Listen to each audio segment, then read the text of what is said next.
Welcome to chole Sai சமையல். இன்றைய வீடியோவில் ஸ்வீட் தான் செய்ய போகிறோம். ஸ்வீட்னா எல்லாருக்குமே ரொம்ப பிடிக்கும். நம்ம ஸ்வீட் கார்னை வச்சு அல்வா தான் செய்ய போகிறோம்.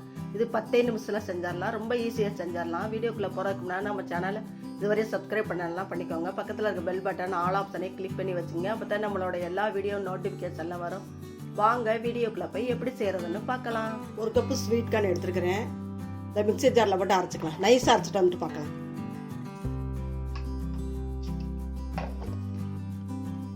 நல்லா அரைச்சாச்சு. இந்த மாதிரி அரைச்சிட்டு வந்துடுங்க. நான் வேக வைக்காத ஸ்வீட் கார்ன் தான், பச்சையாத்தையும் போட்டு அரைச்சிருக்கிறேன். அதே மாதிரியே அரைச்சிக்கங்க.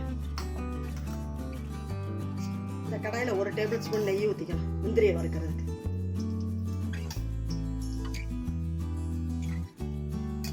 ஒரு 5 முந்திரியை உடச்சி வச்சிருக்கிறேன். இதில் போட்டு வறுத்துக்கலாம்.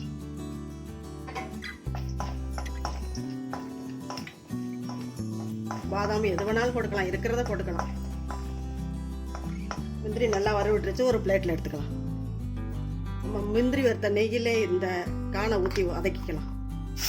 அரைச்சி வச்சுருந்தோம்ல மிக்ஸி ஜாரில் போட்டு நெய்யிலே இது பேஸ்ட்டு வதங்கட்டும். நல்லா கான் நல்லா ஈரச்சத்து இல்லாமல் நல்லா வதக்கிக்கலாம்.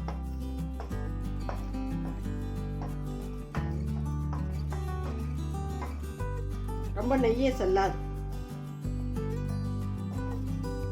தண்ணி இது ஊற்றி அரைக்க வேண்டாம். இதில் இருக்க தண்ணியே போதும். நல்லா அரை விட்டுரும்.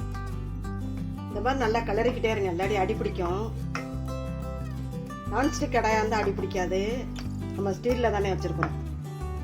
அடிக்கனமான பாத்திரமாக இருந்தால் பரவாயில்ல.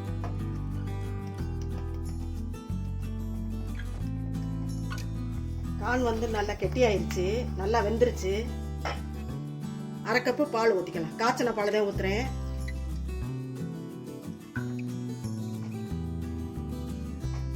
பால் ஊற்றி வேக விட்டால் நல்லா டேஸ்ட் கொடுக்கும். கான்லே வடை செய்யலாம், மசால் வடை மாதிரி செய்யலாம், பாயாசம் வைக்கலாம், நல்லா இருக்கும்.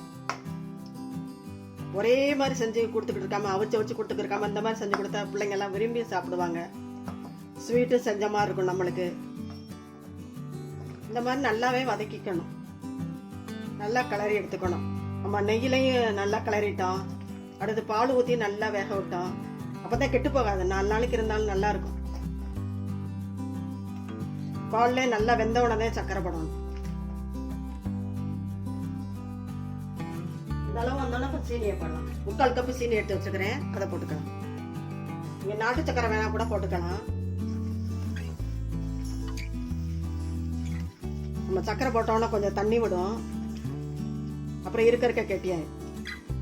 அதிகமா ஸ்வீட் வேணும்னா கூட 1 கப்பு கூட போட்டுக்கலாம். 3/4 கப்பே எங்களுக்கு சரியா இருக்கு.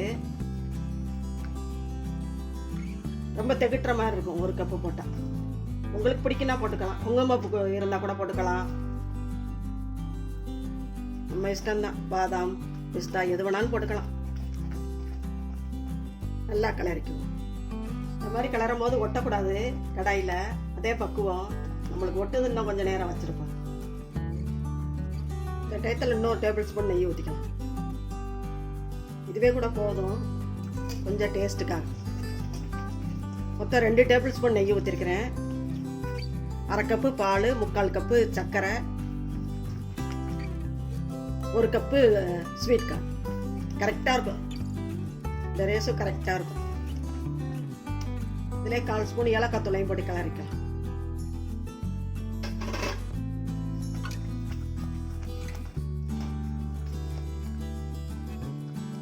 இதிலே வறுத்து வச்சிருந்த முந்திரியை போட்டு கிளறிக்கலாம். பாக்குறதுக்கு பாதாம் அல்வா மாதிரி இருக்கு பாருங்க.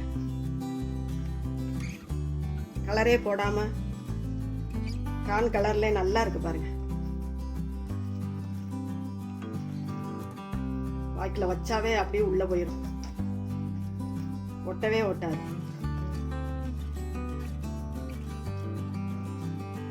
நம்மளோட ஸ்வீட் கார்ன் அல்வா சூப்பராக ரெடி ஆயிடுச்சு பாருங்க. ஸ்டவ் ஆஃப் பண்ணிக்கலாம். இதை பாருங்க ஒட்டலை பார்த்தீங்களா? இதே மாதிரி டேஸ்டான ஸ்வீட் கார்ன் அல்வாவை நீங்களும் செஞ்சு பாருங்க. செஞ்சு பார்த்துட்டு எப்படி இருந்துச்சு உங்கள் கருத்துக்களை கமெண்ட்ஸில் சொல்லுங்க.